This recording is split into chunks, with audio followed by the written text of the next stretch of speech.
Hey folks, and welcome back to the channel. HappyCattyCrypto here. So we're looking at the L1 Task Force Q3 proposal. This is a very vital proposal for us. So buckle up, get ready for the ride. Subscribe if you haven't yet. Drop a comment on the way out. Drop a like on the way out. It really does help the channel grow. So without further ado, there's a lot to go through here. So like I was saying, grab a cup of tea, grab a cup of coffee, grab whatever you need to grab, sit down and buckle up, because we're going to be going through a few things with this one. So with every single one of these task force proposals, there's always been a specific group of people that are always unhappy. They always come back with the same things, and it's predictable now, and it's kind of like walking through the zoo. You don't feed the animals. They want to be fed. They really want to be fed, but don't do it because that's what they want. They get a sense of direction. They get a sense of getting somewhere. When they start to get responses just to absolutely ridiculous kind of comebacks that they feel like they're entitled to give, which they are. And it's all just like based on junk, like stuff they've made up in their own head or built themselves up to. So before we do get any further into this, what I want everybody to understand is right now, once we reach parity, there's nothing for us to do with LUNC other than burn through that supply and make the price go up. If anybody can think of anything else that is a goal right now for LUNC or where we should be going, put it in the comment section. Pause the video, put it in the comment section and let other people know. Because the only things I see right now that are viable to LUNC is burning through that supply to push the price back up.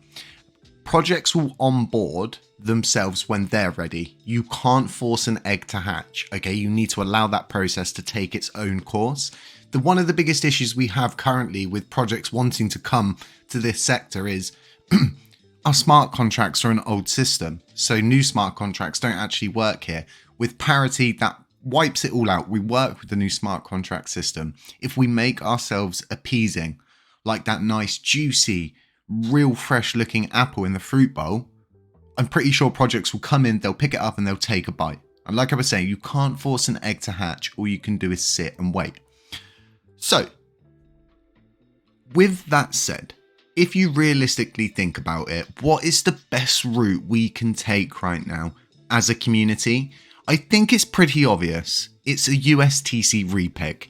We've been a year now. We know that there's no kind of legal ties. We've got all of these different things going on. We're building a USTC test environment. What is there for the L1 task force to do? You know, create a burning mechanism. Don't need to. That's why we have the market module. That's why the focus should now be on correcting USTC, because if you correct USTC, you can utilize the market module, and that market module to you means big burns, profitable burns created by arbitrage opportunities. This is a whole different ballpark. This isn't us, you know, taking a very, very small swing. This is us taking the full swing, going for it and deciding to ourselves, this is what we're going to do. This is the route we want to follow. And it just seems like this is what the community wants with all of the recent proposals, counter proposals that have gone up, that have been shot down. This seems to be the definitive path. This seems to be the path we're walking. So with this whole task force thing, I'm seeing a lot of, you know, from them saying people, oh, you know, focused on your USTC, all about Lunar Classic. Oh, you know, oh, you're just trying to take over the Redline Drifter USTC Repeg. No, if you go and listen to the Redline Drifter podcast I did with him, he specifically says he cannot do this on his own and he will need the L1 Task Force help. So guess what? The L1 Task Force have listened to that. So as we can see, the primary benefits anticipated at the end of Q3, which is what this proposal is for, is a USTC reserve proposed and established beginning to accrue funding. The USTC market module tested with a variety of Repeg scenarios to gather real-world data. Risk mitigation measures and capital control recommended to prevent excessive minting of Lunar Classic, i.e. prevent a death spiral. Investigate flexibility of market module. Is it possible to enable mint to burn mechanism in a randomized interval to phase in its implementation? USTC Repeg roadmap developed. So, as you can see there, those are some of the primary benefits and ultimate end deliverables. If you honestly sit there and you think to yourself, you take a step back, If we want to fix LUNC, we must fix USTC. That is the best approach right now. And to be quite honest, it's probably the only approach we've got to make something of ourselves. And what always pushes me on harder and makes me even more like stick with something is when I see a lot of top players going, no, you shouldn't do this. Oh, no, you shouldn't do that. You shouldn't do that. When I've heard these top players say, we should do that. No, yeah, we should definitely do that. And now all of a sudden, what I believe is we've got something. We've got something that could possibly work, and it's scaring people. It's scaring people that were part of the old community at the thought of thinking we fixed something that absolutely destroyed them. We restored the trust. We fixed it, not their daddy Do Kwon, us, this small little underrated community that everybody laughed at and called a meme coin. But we'll have the last laugh when we follow this through. We get the L1 team to focus on what the community want them to focus on, which is quite obviously USTC. You have to be blind not to see that. Redline Drifter has stated, and you can go back and listen to the podcast, I'll leave a link to it at the end of the video, and he states he will need help. And you can see that the L1 task force have taken this into account, and the L1 task force will shift its focus towards developing strategies to enhance and expedite the reduction of supply for Lunar Classic and USTC. And this is going to be done through the market module. As they've explained, the most effective approach to achieve this goal is through utilizing the market module by implementing appropriate capital controls and safeguards. And we're not just going off on a whim on this. Okay, we're creating a test environment. We're doing this all correctly. If we want exchanges to play ball, then we need to do all of the right things. Like I said, this video is going to be a little bit longer than normal because there's a lot going on in this proposal. The one thing I'm not so much unhappy about, but I think this is a little bit more than what we paid previously. As to why, we'll likely hash that all out in a nice little podcast we'll do for the community, speaking to the L1 team about this specific proposal and hashing all the ins and outs and trying to get sentiment from the community back to them. The only route right now for LUNC to reduce that supply for the L1 team and for what the current movement is through Redline Drifter's system.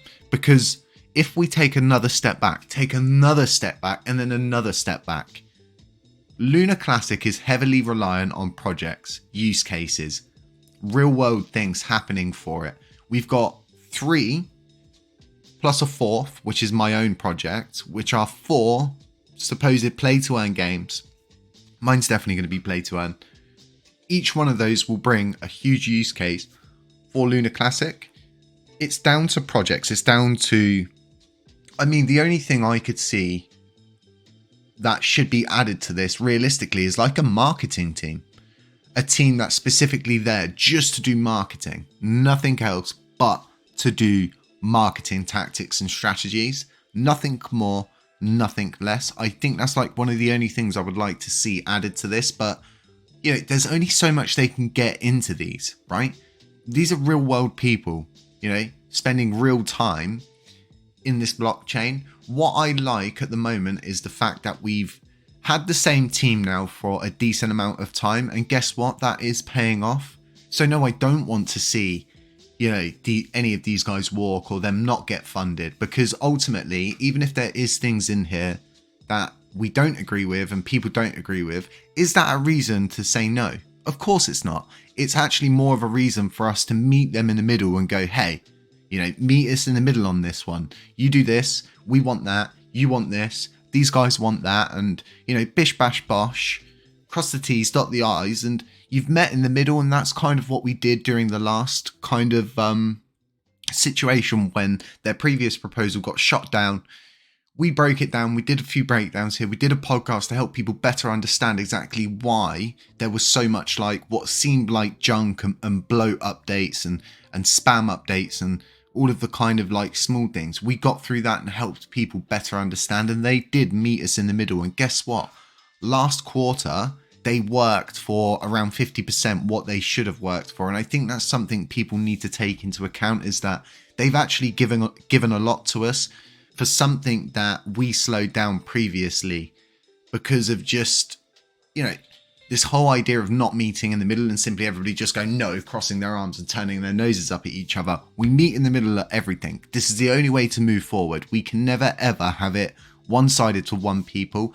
Everybody needs to meet in the middle. Of course, unless you're part of the group that just consistently says the same things to each one of these, does the same things on everything, and moans about the same things over and over and over again, and simply just want to see issues in everything that's put forward by these people. And it's not even irritating for me. It's actually quite funny to see it happen. But, you know, I'm very positive about this. And like I said, there's a lot that goes into this. Just fixing that market module, okay, and that market module is what created that run from 32 pence a coin to nearly $120 a coin. It was that market module. Once, and we've said this many of times on the channel, once we reach parity, there is nothing for the L1 team to work towards. There is no major updates. There are no big patches or, you know, smart contract updates or a tender minute, you know. We're going to be there. It's all just going to be very like strange, small-handed stuff and updating to things like the Columbus 6 network. And I think everything from where I'm sitting, and everybody knows on this channel how heavily I was against USTC up until a point of starting to see these different kind of signals in the market. USTC seems like the route to take if we want to burn through a vast amount of the supply without trying to force people into projects, force people to burn, coming up with loads of these different kind of multiple little projects, trying to get as many people as you can involved. And that's just not easy. This is something where we create it, we test it, it works, we implement it, and that's it. It's done. You know, once we correct USTC, once we put the market module back into place, once we've walked this road, it's done. These kind of proposals at some point, it's gonna end up as like a 3-4 man team of people. The budget's probably going to be, you know, around 25k a month. That's the end result I'm looking at. I'm not thinking to myself, oh well, this is forever. It's not forever. We're in a point of major development. We're making major changes. You can see those changes across board. So even with seeing this a little bit higher, you know, we need it. Like I was saying, there's people in there moaning about discretionary budgets, but, you know, where's the money coming from for the bug bounties? You have to have a discretionary budget, especially if, for example, say they perform this update, the software update goes through and there's a major issue with, I don't know, for example, the ad hoc system and then the Tendermint client. There's something not right. There's not enough people to do what needs to be done, and they need to get someone on board very quickly, and they need to be able to get them at a moment's notice, and they need to be able to pay them straight away. Would you rather us wait, you know, nearly 8-9 days for an Agora, well, a Commonwealth to go up, a proposal to go up, and then wait for it to pass? Of course you're not going to want to do that. You're going to need that discretionary budget there so you can get that person in, you can get those bugs fixed, and you can get this moving, because it's all about not stopping now. It's all about continuing to move, to continue to push towards these hurdles, jump the hurdles, keep moving, come on, let's go, you know, next hurdle. It's all about repetition, repertoire. Keep it moving in a professional manner, a polite manner. This, for me, is all broken down very well. Yes, there's a few things in here where it's like, you know, we could do this a little bit differently, but ultimately, we've all got to meet in the middle. We're not always all going to be happy about everything, but I'm definitely going to be requesting a podcast for this one. I'm going to be putting out feelers for the community to get their questions forward. I'm going to be getting Redline Drifter on for an individual podcast as well. And then my plan is to get the L1 Task Force and Redline Drifters team into one podcast for hopefully towards the end of this month.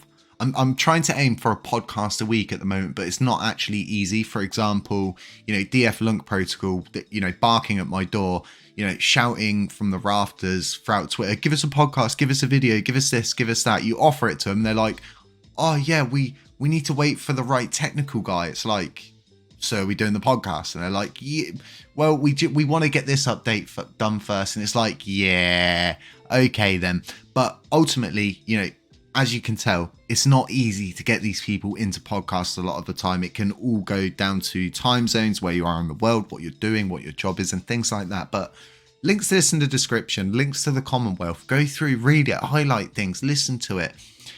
Read it and listen to it. That's what I do. I always highlight it, click for it to speak, and then I read it as it speaks it to me. I feel like I absorb things a lot better. So all of the things regarding redline drifters, divergence, tax strategy, if the CEXs choose not to proceed with that proposal, an alternative strategy that does not require direct CEX involvement will be developed.